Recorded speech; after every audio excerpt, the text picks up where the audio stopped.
Hello friends, welcome to 1 minute 1 question. Our today's question is in double wall single image DWSI RT technique. IQIs are placed on the film side, source outside, film outside, multiple exposure. This technique is intended for pipe diameters over 100 mm and option 4 is all of the above. So there is a technique in radiography testing called as double wall single image. There are various techniques and one of the technique is double wall single image.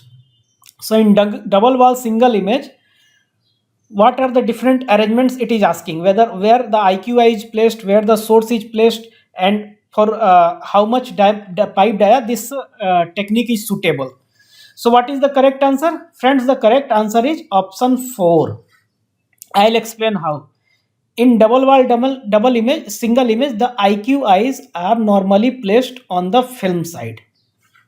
See, this is the double wall single image. There will be two walls of the pipe, first and second wall of the pipe, and the source will also be outside of the pipe and the film will also be outside of the pipe, and the image will be taken of one radiograph of one welding.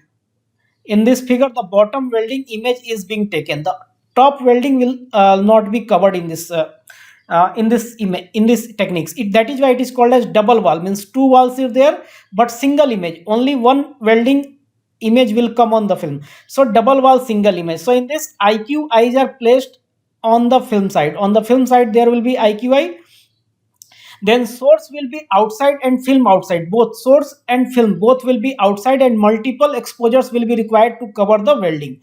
And this technique is intended for pipe diameters over 100 mm. For less than 100 mm this is not suitable. For more than 100 mm this technique is suitable. So option 4, that is all of the above, is the correct answer.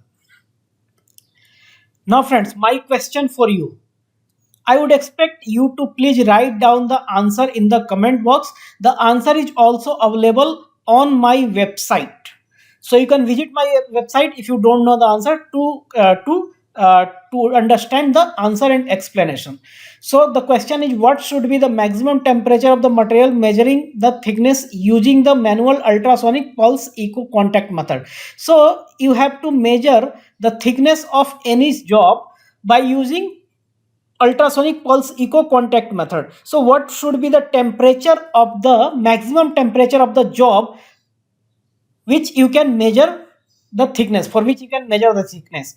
So either it would be option 1, 2, 3, 4. Please write the answer in the comment box, and if you want to understand you can visit my website www.weldingandt.com to understand the answer. I will also make another 1 minute 1 question answer series where I'll explain this question also.